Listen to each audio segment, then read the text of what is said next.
Well, I've been monkeying around here a long time with this capacitor. What I've done is I've connected up my multimeter, one to ground on the chassis, and the other I picked up the insulated plates here with this red clip lead around the back. So the radio's off, a couple tubes pulled out so I get better hand access in there. Still have my camera sitting up here looking at it, and I've just been working away trying to identify where the short is. I'm starting to think the whole capacitor is out of alignment and many of the plates are shorting. This is the toughest one I've ever done like this because I can't seem to get a handle on any particular spot until just now. So I thought I'd turn on the camera and show you what I've got going here. Now the screw here, which tightens down on the capacitor shaft and will lock this into place, has been loosened way off. So the whole thing is loose as can be. Okay, and I've been fiddling around like this, and what I noticed, and maybe you can see it too, if you look at the stator plates in the back there, the ones that should not be moving, you'll see one moving. That's the one on the left, the extreme left of the picture. And so that tells me that for sure this outside plate here is contacting that last plate. Well, maybe the second plate. Maybe it's the second plate in that's doing it. Something is banging into that plate. And that plate itself might be out of alignment. Maybe it's pushed over too far. And it's really what has to be there. You can see the contact there now. Now bearing in mind I have the whole thing loose, it's shifted, the rotating part is shifted a little bit towards the back of the radio. It's disengaged what look like lots of contacts all through here, maybe leaving this one contact. I'm all excited about nothing. Let me turn on my meter here. Unfortunately, you have to listen to that sound the whole time.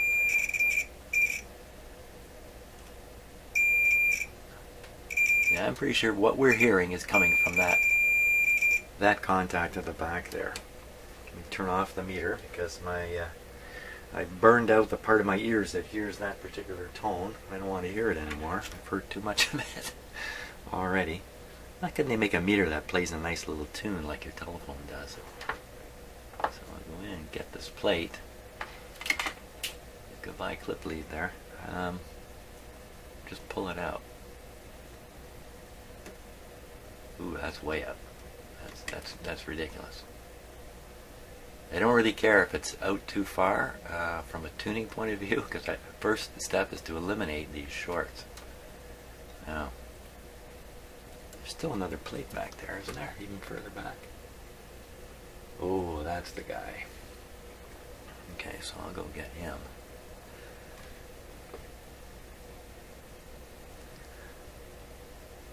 Get away. Well, they seem to be overlapping there. Who knows what's happened to this capacitor in the past? I don't know. It's, you know, it's kind of protected in the back of the radio. You kind of wonder how these things get mucked up. Okay, let's turn on the meter here. Could this be it? It's moving all over the place. Do you believe it? It's nothing happening? Oh, you know why? The clip lead fell off. Yeah, getting all excited about nothing here. Okay, another 20 minutes of fooling around here. So I've removed what I thought was a pretty gross contact back over here. You can see how bent out these outside plates are now. I'm going to rotate the capacitor back in all the way and see what happens. See, I've tightened up the shaft screw here. I don't know what to call that. A little bit. It's still loose. So I got my eyes on the meter. My meter can sometimes it'll show a bit of resistance, but it won't make the tone. So I'm watching it to see if there's any hint of a short on there.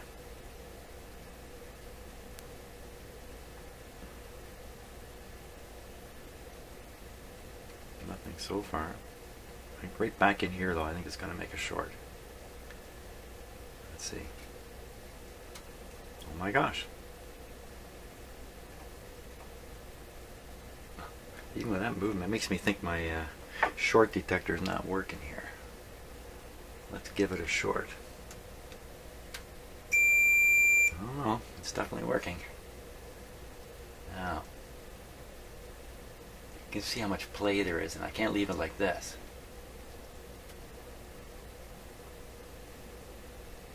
Okay, let's try tightening up that screw a little more.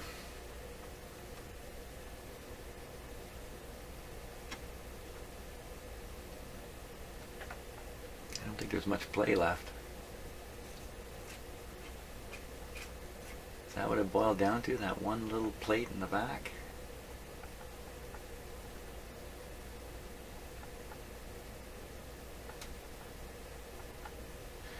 Frankly, all these capacitors amaze me, that you can have these plates straight enough that they can in fact mesh without shorting. I've always been impressed with all these capacitors.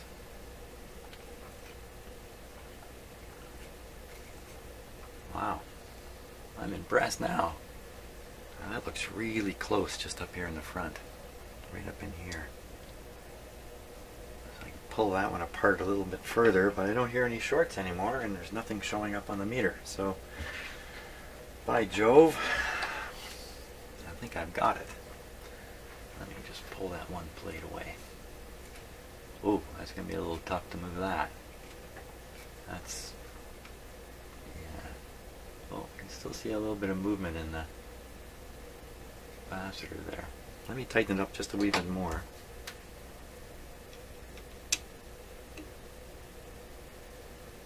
Oh, my meter just jumped. Yeah, so there's a 200 ohm resistance showing there now. So it won't make the tone come on unless it gets down to about 1 ohm. But that's no good. I'll just back this off a little bit. There it goes, it's gone. Wow, hair trigger, right? Now that's right at the tuning extreme. So who's going to be tuning the radio there? And if it does present a little bit of problems right in the extreme, I don't think it's going to matter much. Uh-oh. Uh-oh.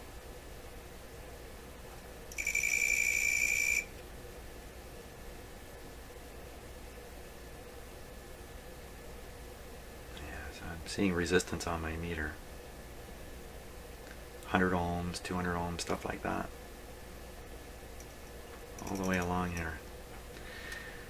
Sounds like my meter starts buzzing at around 80. That's 71 ohms. Yeah, never noticed that before. About 75 ohms it rings. Okay, more to find. More to find. I was going to rejoice a little early there, wasn't I? Where'd it go now? So right in here.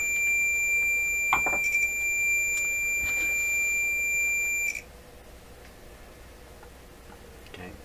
Actually, it's better without the tone, but you can't see the meter readings, but I can see the meter readings now.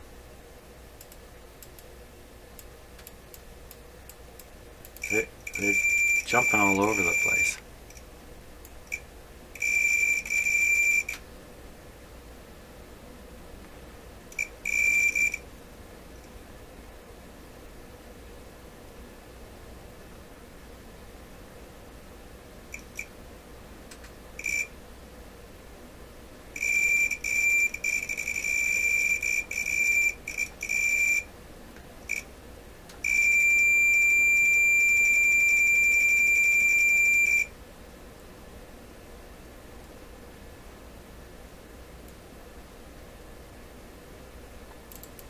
Just seems like all these plates are doing stuff.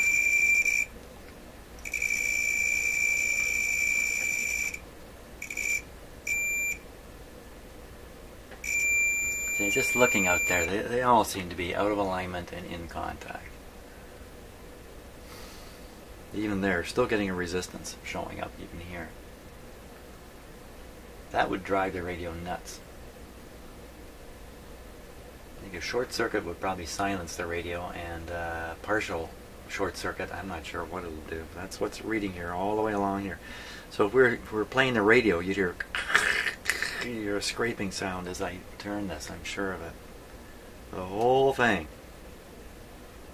All the way along. And it's got to be from tightening this screw here. Twist that off just a little bit. It's better. I'll let you know. Get rid of it entirely. Let's see. Now, showing open circuit now. Open circuit all the way through.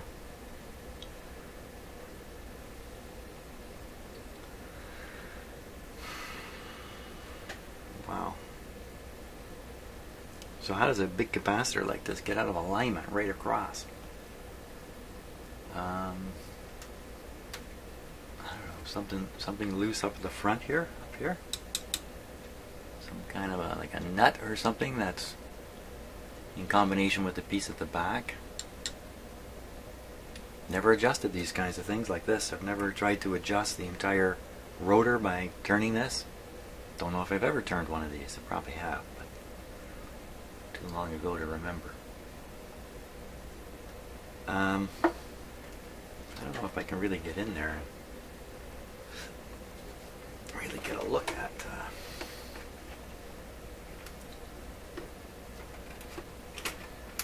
the other end of this.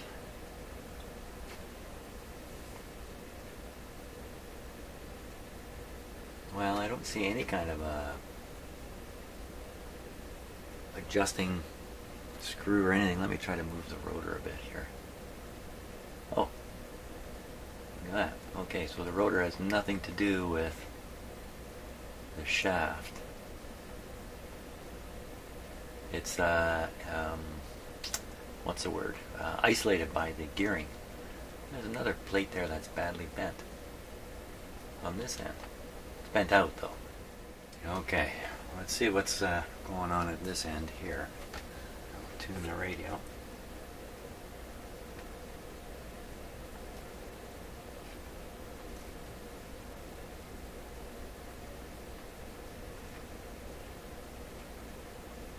Don't see anything special going on at all.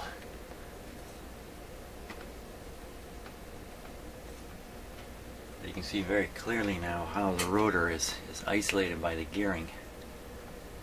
See, this radio has the gearing. A lot of radios, you know, that's straight through to the dial on the front, and they're all hooked together. Look at the amount of play I left in that capacitor rotor. So as I tighten that screw, it pushes forward. What is stopping it? What is stopping it from going forward? That is not stopping it right. Oh, almost got to look at it there. A little awkward trying to look inside of a radio full of parts here. Oh, so close.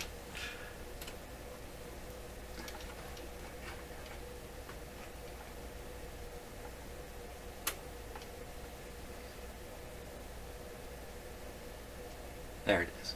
There.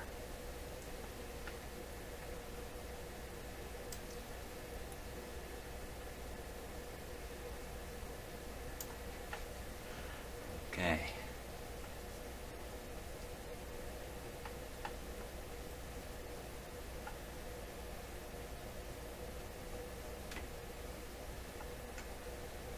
I don't see anything that pushes it towards the back, spring-wise. I don't see any opportunity for me to do anything to cause it to spring back further. Go back like that. Can't really. What if I shoved a E-clip in there? How much space is there?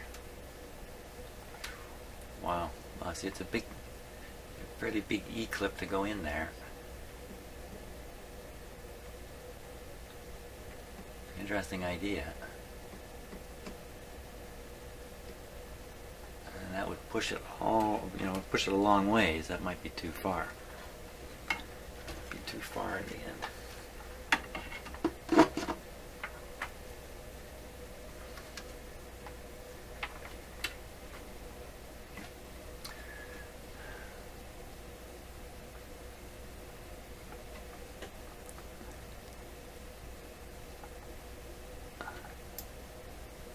Wow, it's pretty hard to see. Oh, I can see it much better up here.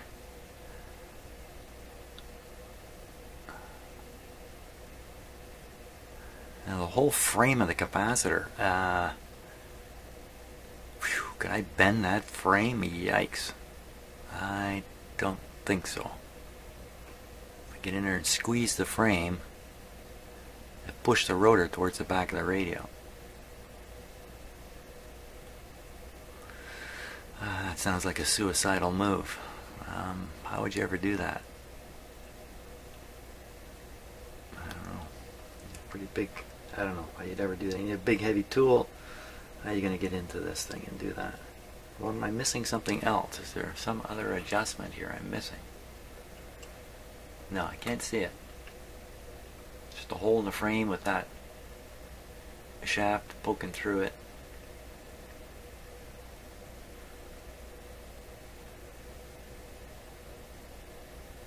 Now what's holding the rotor blades onto that shaft? Is that weird, kind of a weird material there. What is that? I can see it in here too. In between. What is that?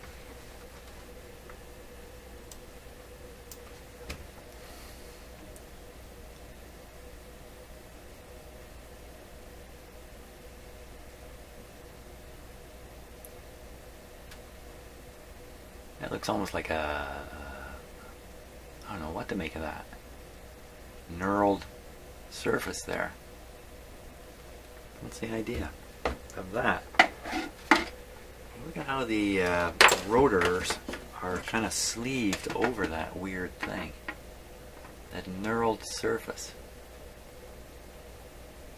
The rotors, looks like the rotor part, blade part, is press fit onto that.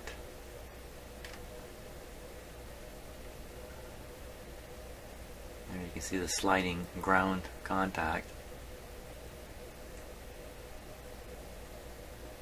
Just one. Usually there's a pincer arrangement there.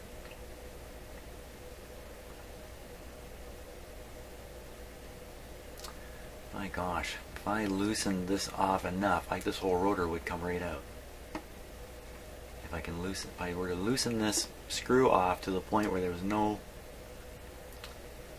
grip here, the whole thing would come out.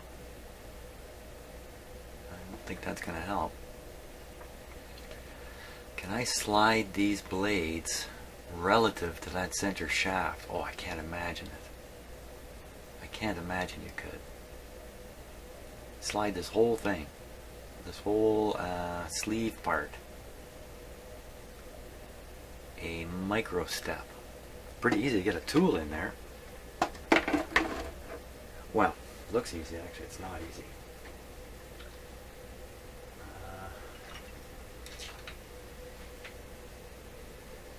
I can't imagine it's possible to do this.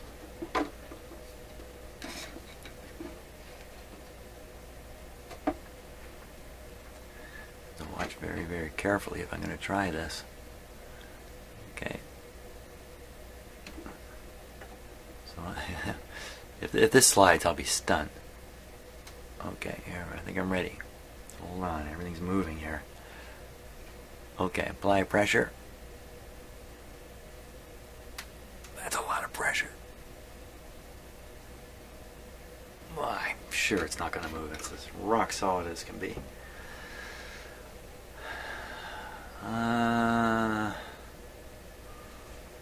Back to sleeving something back here. Or putting in that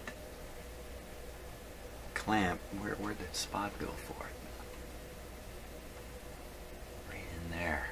Whew. Really?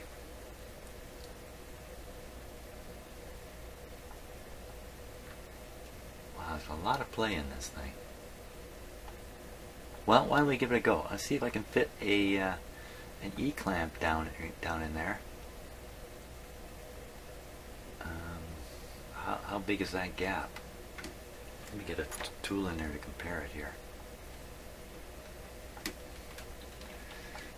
Looking at it on camera is very, very misleading. Okay, so where to go?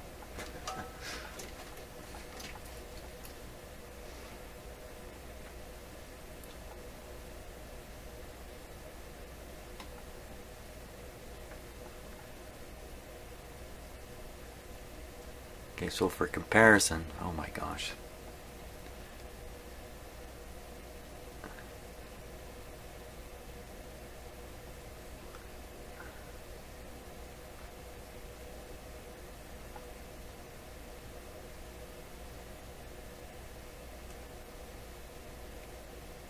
You know what, I think that's about the width of the little tiny, my tool's getting caught. I'm watching, when you see my tools wandering around in space, it's because I'm looking at a TV screen trying to figure out. So it's the little tiny bent tip here on this tool, which is so tiny you can't even see it. Here, wait a sec.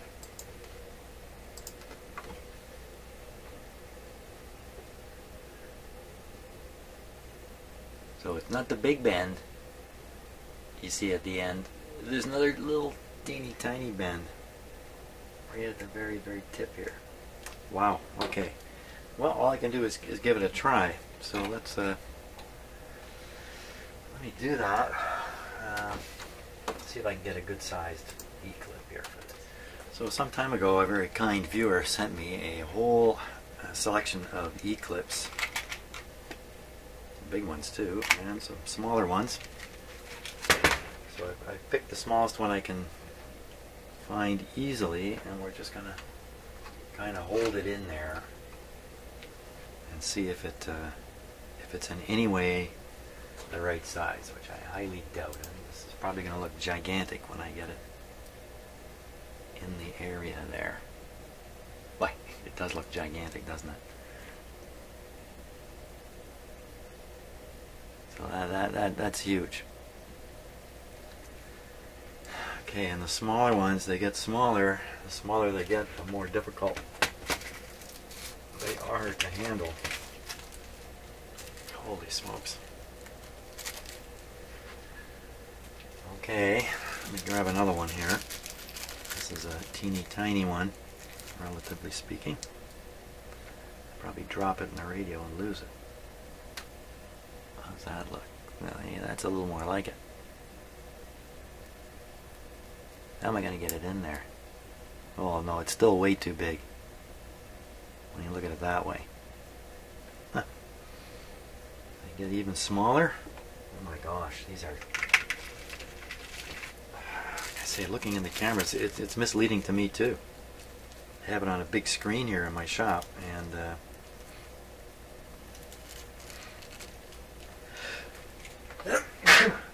excuse me. Even the bag is so small I can't get the bag open here, for crying out loud. How am I going to get one of these things in there? Whew. Oh my gosh, these are microscopic. Here we are now. Where to go?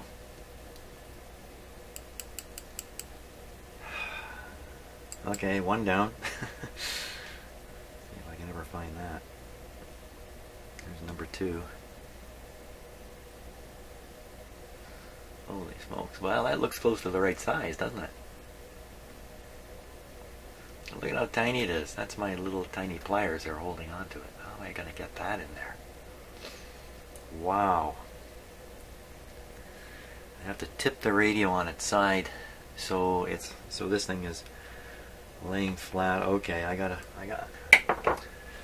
plan. It's crazy, but let's try it. Okay, so I know another plan came in mind as I'm sitting here fiddling with these E-clips, thinking about how impossible it's going to be to do this. Another plan would be to take a fairly stiff piece of wire, pull it in there where the E-clip, where I'm planning on shoving the E-clip, and stick a piece of wire in there and kind of twist it into place so it won't come out, and it'll fill that gap. Now that's a lot easier to do and much easier to try and give up on too. So I'm going to fish out some small stranded wire here and see if that's not a realistic way to go. Okay, funny how things work out in life here. Hey, I bought a $15 guitar, acoustic guitar at a yard sale, put new strings on it, and I hung on to the old strings. Here's one here, guitar string, like a piano wire. Now, this is pretty ideal to try to fish in there and twist up, I think. It's pretty springy stuff. But the quality and the size, I think, is right now. How can I ever get it in there?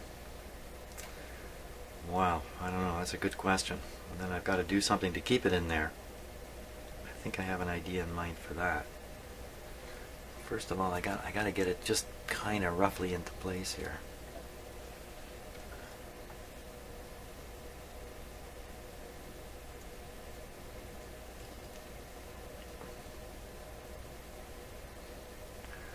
I'm afraid I'm going to have a lot of... I'm going to block the camera quite a bit with my hand while I do this. Okay, so it's across the top, and I got to bend it around the back. You know what? I'm going to change the shape of this. Maybe if I shape this right, I can kind of shove it in there. Yeah, try to shape a guitar string. Not happy about it. Pull through a lot of this wire. What does it matter? In the end, I just pull it tight. That might make it a lot easier for me. Okay. You know, gripping the guitar wire with a pair of pliers is pretty tough too. It's you let go the slightest bit and all the springiness takes over. Okay, come on through.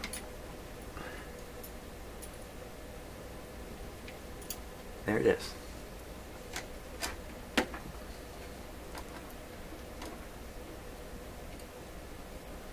There it is, coming by the capacitor there. Coming by the capacitor. Yeah, that's not saying much. Okay, now, we actually got this.